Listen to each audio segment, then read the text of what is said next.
Hello. I'm going to tell a story by Ruth Rendell, The Irony of Hate, published in 2004.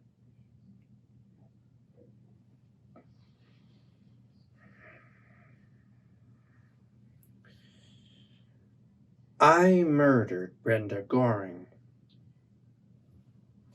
I murdered Brenda Goring for a most unusual motive. She came between me and my wife. I don't mean to suggest that there was anything intimate in their relationship. They were just close friends. But their friendship had come to alienate and exclude a once-loved husband. I murdered her to get my wife to myself once more. But instead, I have parted us perhaps forever, and I await with dread, with the most awful helplessness I've ever known, the coming trial. I'm setting down the facts and the irony, the awful irony that runs through them like a sharp, glittering thread. I do so in the hope that I might find some way to convince the powers that be of how it really happened, and to make defending counsel believe me. I want also to ensure that if Laura and I must be separated, and if she sees me taken from the court to my long imprisonment, at least she will know the truth, and she will know that justice was done. Words cannot describe how much I wish I had never laid eyes on Brenda. What a piece of work! She had had a husband once.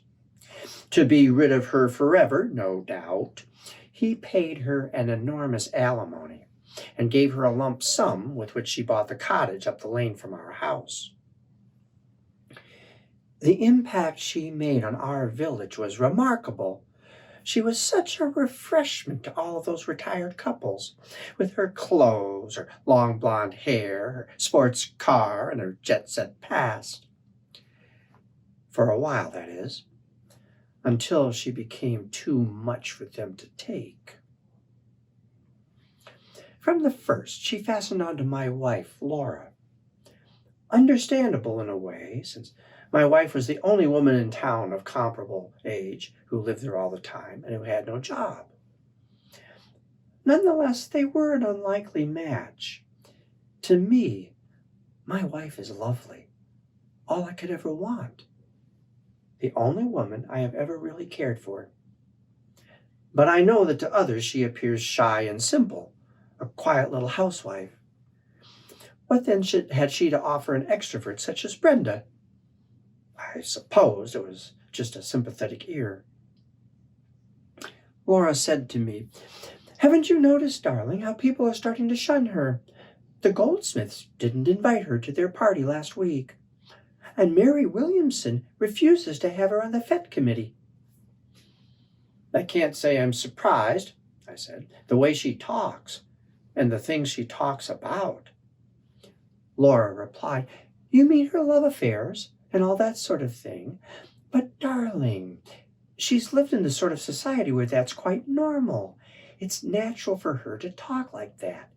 She's just being open and honest." "She doesn't live in that sort of society now," I said, "and she'll need to adapt if she wants to be accepted." "Did you see Isabel Goldsmith's face when Brenda told that story about going off for a weekend with some chap she'd picked up in a bar? And then she's always talking about living with so-and-so, or having an affair with what's-his-name. Elderly people find that a bit upsetting." "Well, we're not elderly," said Laura, "and I hope we can be a bit more broad-minded. You do like her, don't you?" I was always very gentle with my wife. The daughter of domineering parents who belittled her, she grew up with an ineradicable sense of her own inferiority. She's a born victim, an inviter of bullying, and therefore I have tried never to bully her, never even to cross her. So all I said was that Brenda was all right, and that I was glad, since I was out all day, that she had found a friend and companion of her own age. And if Brenda had been her companion only during the day, I dare say I wouldn't have objected. I would have got used to the knowledge that Laura was listening, day in and day out, to stories of a world she had never known, filled with illicit sex and duplicity. And I would have been safe in the conviction that she was incorruptible. But I had to put up with Brenda myself in the evenings, when I got home from my long commute. There she would be, lounging on our sofa in her silk trousers and high boots, chain-smoking. Or she'd arrive with a bottle of wine, just as we had sat down to dinner, and involve us in one of those favorite debates of hers about the dying institution of marriage. Of course, I wasn't obliged to stay with them. I could have gone off to the dining room or my study. But all I wanted is what I had once had, to be alone in the evenings with my wife. What sustained me was the certainty that sooner or later, any woman so apparently popular with the opposite sex would find herself a boyfriend and have less time for my wife. I couldn't understand why this hadn't happened already, and I said so to Laura. Laura replied, "She does see her men friends when she goes up to London." "She never has any of them down here," I said. And that evening, when Brenda was treating us to a highly colored account of some painter she knew named Laszlo, who adored her, I said that I'd like to meet him, and why didn't she invite him down for the weekend? Brenda replied, "Oh, I'd have Laszlo here like a shot, only he wouldn't come. He hates the country. He'd be bored stiff."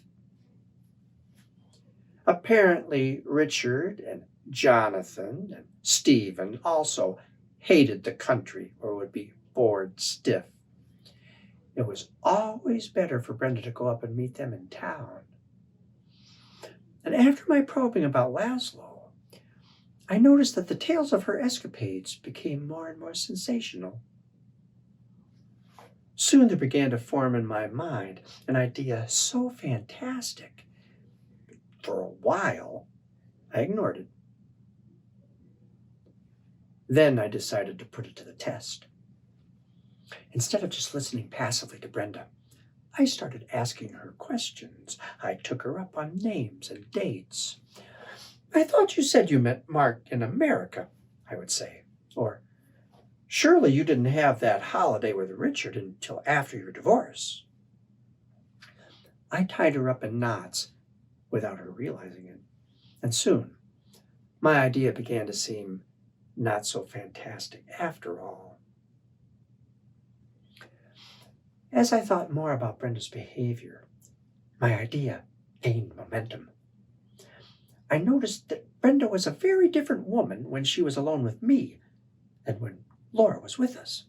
For example, if Brenda dropped in when Laura was out, she was rather cool and shy with me, gone with the flamboyant gestures and the provocative remarks. It struck me then that in the days when Brenda had been invited to village parties, she never once attempted a flirtation. Were all the men too old for her? They were all married, of course, but so were her Paul and her Stephen. And if she were to be believed, she had had no compunction about taking them away from their wives. If she were to be believed, that was the crux of it. Not one of them wanted to spend the upcoming Christmas holiday with her. No London lover invited her to a party or offered to take her away. She would be with us, of course, for Christmas lunch, for the whole of the day and the next day as well. The final test of my idea came on Christmas Day.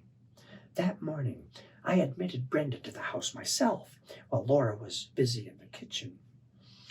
I had hung some mistletoe in our hall, and as she entered, I said, "Merry Christmas, Brenda.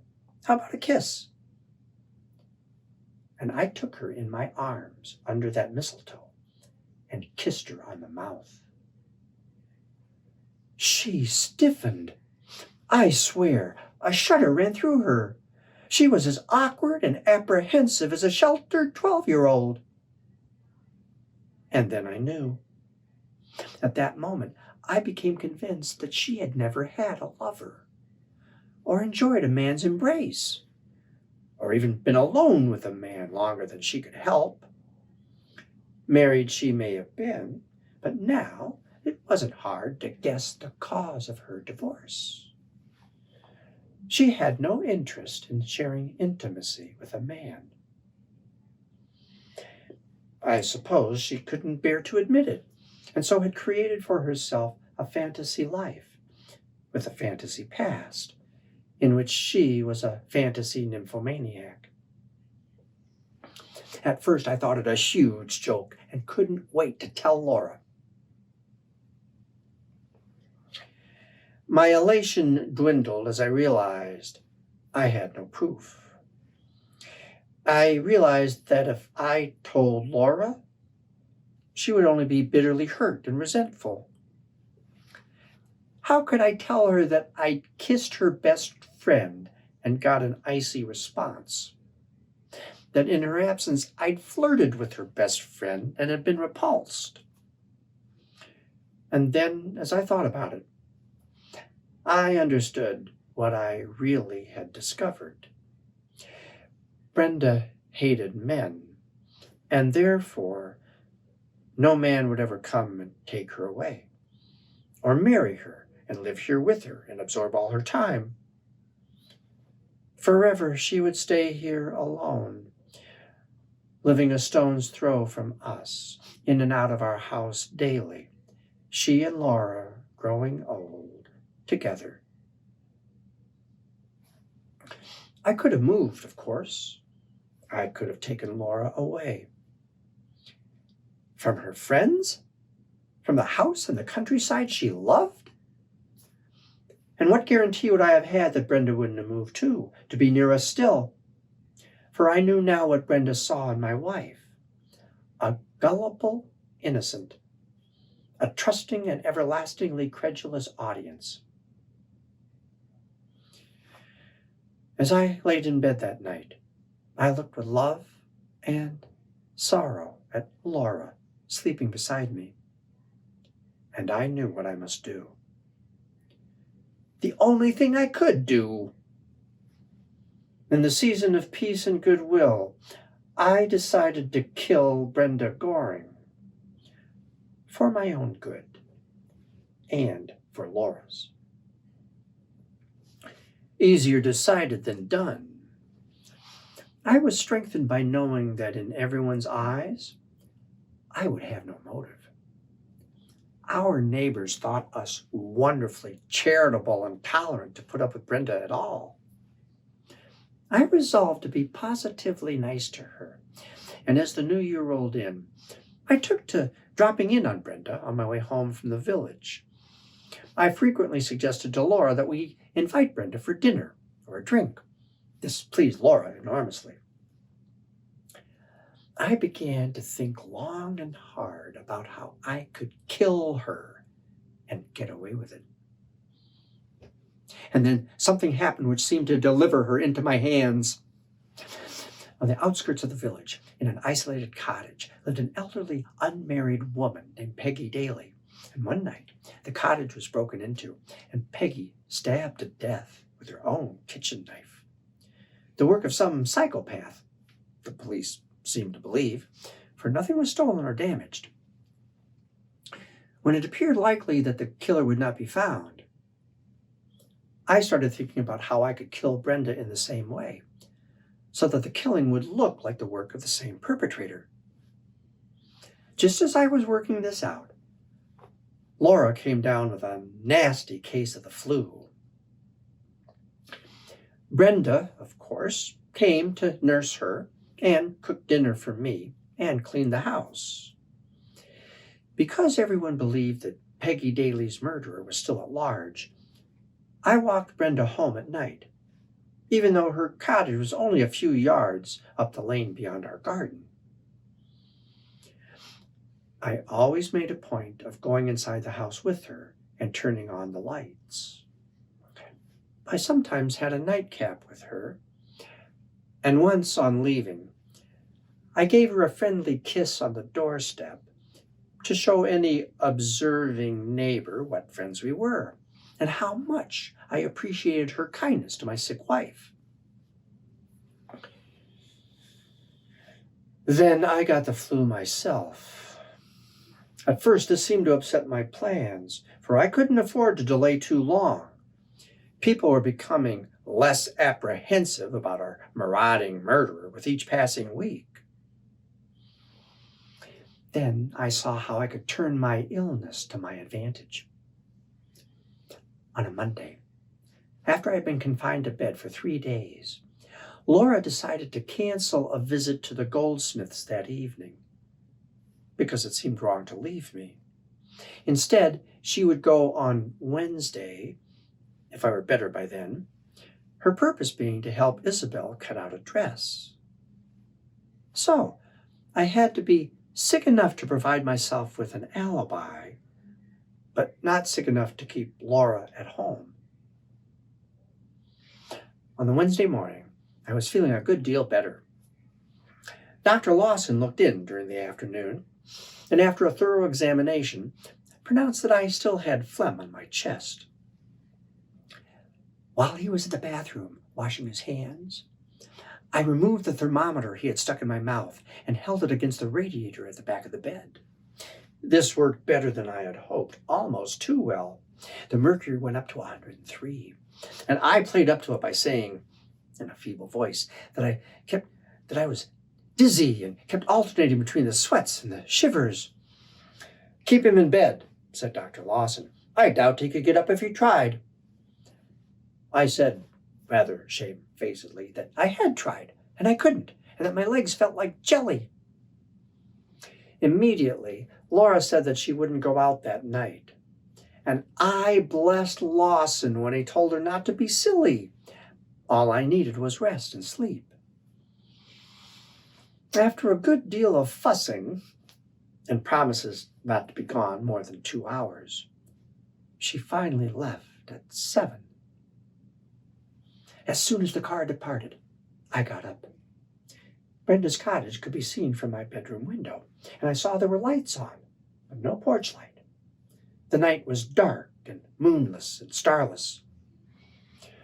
I put on trousers and a sweater over my pajamas and made my way downstairs. By the time I was halfway down, I knew I needn't have pretended to be ill. I was ill.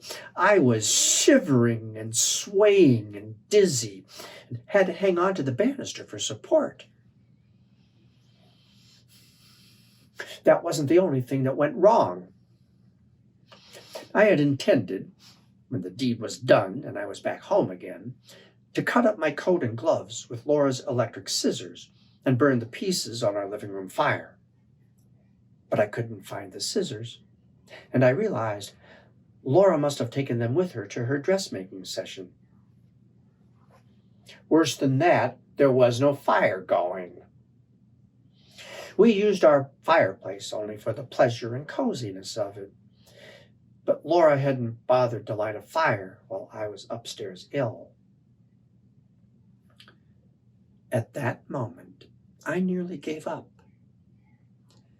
But it was then or never. I would never again have such circumstances and such an alibi. Either kill her now, I thought, or live in an odious menage a trois for the rest of my life. We kept raincoats and gloves in the kitchen by the back door. Laura had left only the hall light on, and I didn't think it wise to switch on any more. In the semi-darkness, I fumbled for my raincoat, found it, and put it on. It seemed tight on me.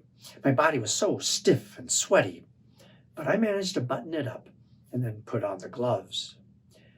I took with me one of our kitchen knives and let myself out by the back door. The night was raw and cold and damp. I went through the garden and up the lane to the back of Brenda's cottage. The kitchen light was on and the back door unlocked. I tapped and let myself in without waiting to be asked.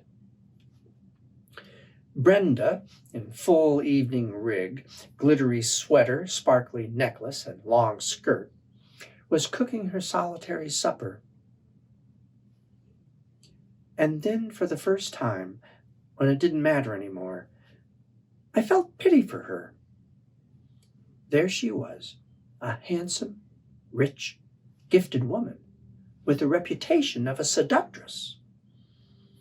But in reality, as destitute of people who really cared for her as poor old Peggy Daly had been.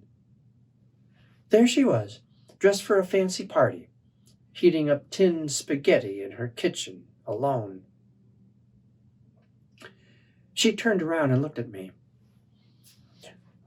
"What are you doing out of bed?" she asked, and then, "Why are you wearing those clothes?" I didn't answer. I stabbed her in the chest, again and again. She made no sound but a little choking moan and crumpled up on the floor. Although I had known how it would be and had hoped for it, the shock was so great, and I was feeling so swimmy and strange that all I wanted was to close my eyes and sleep. But that was impossible. I turned off the cooker. I checked that there was no blood on my trousers and shoes, though there was plenty on the raincoat. Then I staggered out, switching off the light behind me. I don't know how I found my way back. It was so dark, and by then I was lightheaded and my heart was drumming. I just had the presence of mind to strip off the raincoat and gloves and push them into our garden incinerator. In the morning, I'd have to get up the strength to burn them before Brenda's body was found. I washed the knife and put it back in the drawer. Laura came home about 5 minutes after I had got myself to bed. She had been gone less than half an hour. I turned over to ask her why she was back so soon. She seemed to have a strange, distraught look about her. "What's the matter?" I mumbled. Laura said,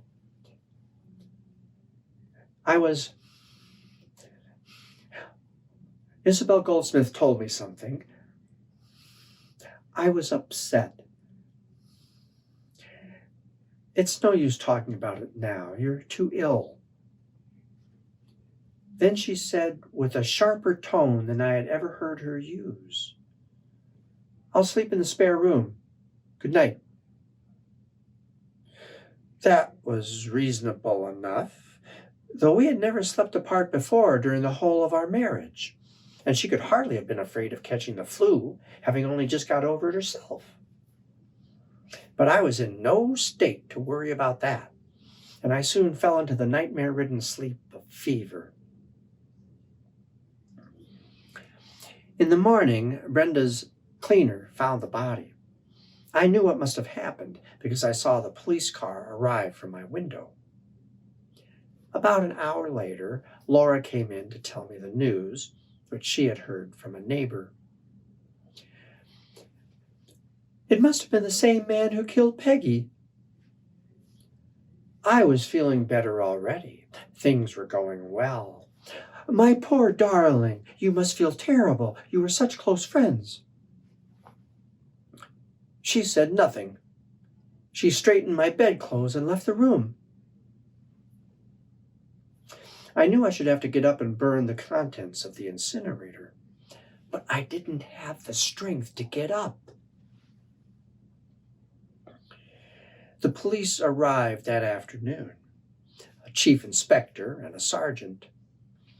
Laura brought them up to our bedroom and they talked to us together. The chief inspector said that he understood we had been close friends of the dead woman and wanted to know when we had last seen her and what we had been doing on the previous evening. Then he asked if we had any idea at all as to who had killed her. Laura answered, "Why, that maniac who killed the other woman, of course." The chief inspector replied, "I can see you don't read the papers." It turned out that a man had been arrested on the previous morning for the murder of Peggy Daly. The shock made me flinch, and I'm sure I turned pale. But the policemen didn't seem to notice. They thanked us for our cooperation and left. After they were gone, I asked Laura what it was that Isabel had said to her that upset her the night before. Laura came up to me and put her arms around me. "It doesn't matter now, darling. Poor Brenda's dead, and it must have been a terrible way to die. And I must be very wicked, but I'm not sorry. Don't look at me like that, darling. I love you, and I know you love me, and we must forget her and be as we used to be. You know what I mean." I didn't, but I was glad whatever it was had blown over. I had enough on my plate without a coldness between me and my wife. Even though Laura was beside me that night, I hardly slept for worrying about the stuff in that incinerator. In the morning, I was still weak. Nonetheless, I dressed and announced, in spite of Laura's protests, that I was going into the garden. But the police were already there, searching our garden and Brenda's. The next morning brought the police with a search warrant. They asked Laura to go into the living room and me to wait in the study. I knew then that it was only a matter of time. After a long while, the chief inspector came in alone. "You told us you were a close friend of Miss Goring's." "I was friendly with her," I said. "She was my wife's friend."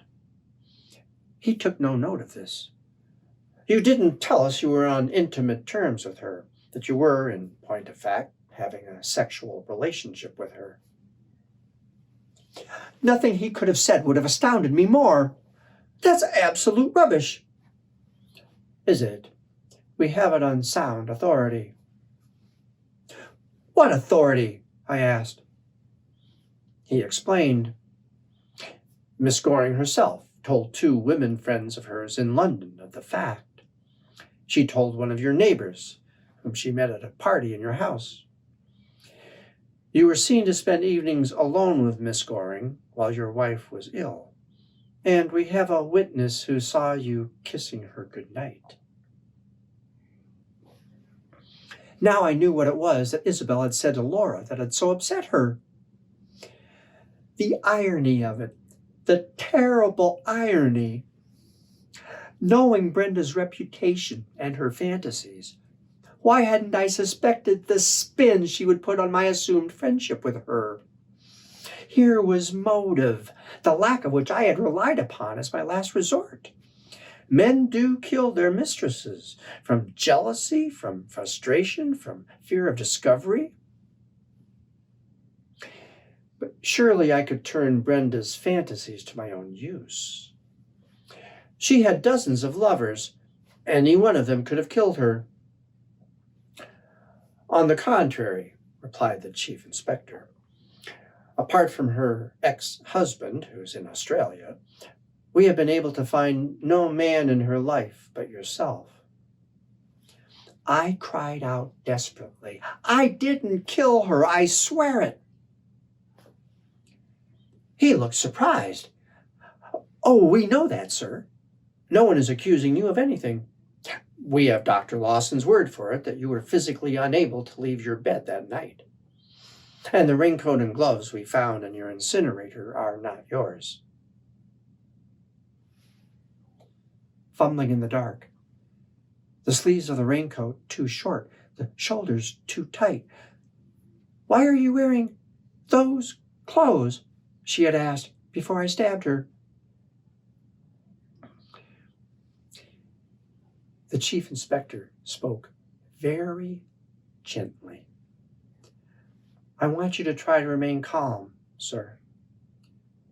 But I have never been calm since. I have confessed again and again. I have written statements. I have raved and gone over with them every detail of what I did that night. Then I said nothing. All I could do was stare at him. I came in here, sir, simply to confirm a fact of which we were already certain, and to ask if you would care to accompany your wife to the police station, where she will be charged with the murder of Miss Brenda Goring.